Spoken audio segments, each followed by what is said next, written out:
আমাদেরকে মানুষ এত বিরক্ত করে, সেলিব্রিটি হলে যেটা হয়, মক্কা একবার ওমরার সফরে গেছি, এক লোক বলে হুজুর একটা ছবি তুলবো। খুব বিরক্তিকর একটা কাজ, না তুললে মানুষ মনে করবে ভাব ধরে হুজুরে।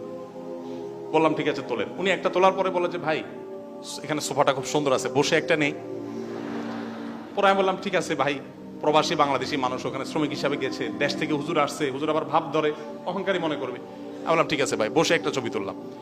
এরপর দেখলাম তার অতৃপ্তি আছে, সে আরো খুঁজতেছে কি করা যায়। তো আমি তাকে বললাম এক কাজ করেন, হোটেলে চলেন, আমরা 2 বেডে 2 জন শুয়ে একটা ছবি তুলি।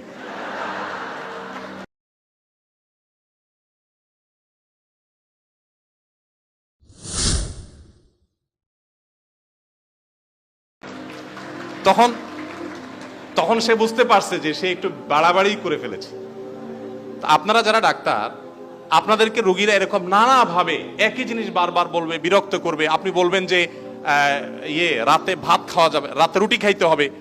সে কয়দিন পরে এসে বলবে হ্যাঁ প্রতিদিন খাইছি, ভাত খাওয়ার পর আমি নিয়মিত রুটি খাইছি। তো এরকম বিষয়গুলো আপনাদের সামনে আসবে। কিন্তু তারপর আমি আপনাদেরকে অনুরোধ করব, রোগীদের সাথে সুন্দর আচরণ করবেন, ধৈর্যের পরিচয় দিবেন এবং যথাসম্ভব তাদের সেবা দেওয়ার চেষ্টা করবেন। মনে রাখবেন, আমি প্রায় সময় বলি, আদ্দিন মেডিকেল কলেজের ডাক্তারদের এবং ছাত্রদের সামনে কথা বলতে গিয়ে আমি বলেছিলাম, আমার জীবনে খুব আপনাদের দেখে ঈর্ষা হয় যে আমি যদি একটু চিকিৎসক হতে পারতাম। কারণ মানুষের কষ্টের সময় আপনাদের কাছে আসে। ইঞ্জিনিয়ারদের কাছে মানুষ সুখের সময় যায়, টাকা পয়সা হাতে আছে তখন যায়। ইঞ্জিনিয়াররা সাধারণত মানুষের সুখের সময়কার চেহারাটা দেখে, আর আপনারা দেখেন দুঃখের সময়ের ফেজটা। এই টাইমটাতে জান্নাত কামাই করা যত ইজি, অন্য কারোর জন্য এতটা ইজি না, এত সহজ না। আমি আশা করব যে আপনারা আপনাদের পেশাদারিত্ব সর্বোচ্চ বজায় রাখবেন। বাংলাদেশে মানুষের চিকিৎসার ক্ষেত্রে যে অনাস্থার জায়গাটা আছে সেটা আপনারা পূরণ করবেন। ইনশাআল্লাহ আল্লাহ আপনাদেরকে সহায় হবেন। আপনারা জেনে থাকবেন, আমাদের নবীজি বলেছেন আহাব্বুন নাসি ইলাল্লাহি আনফাউহুম লিন-নাস, আল্লাহর কাছে সবচেয়ে প্রিয় মানুষ সেই মানুষগুলো যারা সবচেয়ে বেশি মানুষের উপকারে আসে। আমার জীবনে 1-2 জন চিকিৎসক পেয়েছি বাংলাদেশে, যাদেরকে আমি দেখেছি যে তারা কিভাবে মানুষের সেবা করেন। আমি বলেছি একদিন যে ভাই, আমি জীবনে কোনো পত্রিকায় যদি কোনো ফিচার লেখার সুযোগ পাই, সময় পাই, আমি আপনাদেরকে নিয়ে লিখবো। এর মধ্যে ঢাকাতে একজন, যশোরে একজন, 2 জায়গায় 2 জন ডাক্তার আমি দেখেছি। এরকম আরো হাজারো ডাক্তার আছে আমার অজান্তে, আমি চিনি কয়জনকে। তো আমি আপনাদেরকে, তরুণ যারা মেডিকেল স্টুডেন্ট ছাত্র, আপনাদেরকে বলতে চাই, মানুষের সেবায় নিজেকে নিয়োজিত রাখবেন।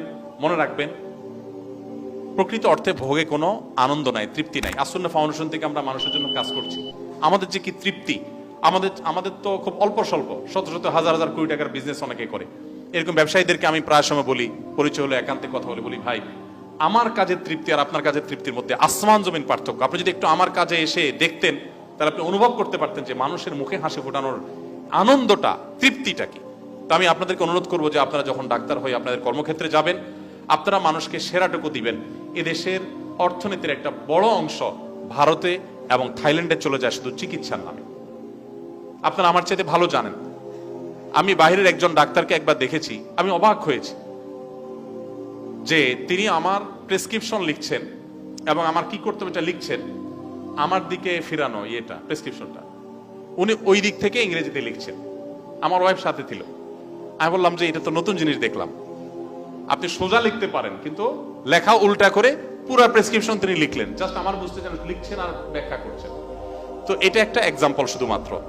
আমাদের দেশে মানুষ, আমরা সাধারণ মানুষ অনেক অসহিষ্ণু, আপনাদের ডাক্তারদের অনেক ডিস্টার্ব করি, এক কথা 5 বার জিজ্ঞেস করি, রোগীরা অনেক বিরক্ত করে।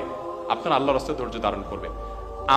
আমাদের কাজ, অর্থাৎ হুজুরদের কাজ আর আপনাদের কাজ অলমোস্ট কাছাকাছি। অর্থাৎ মানুষের বিরক্তিগুলোকে হজম করতে হয়, ধৈর্য ধরতে হয়, সহ্য করতে হয়।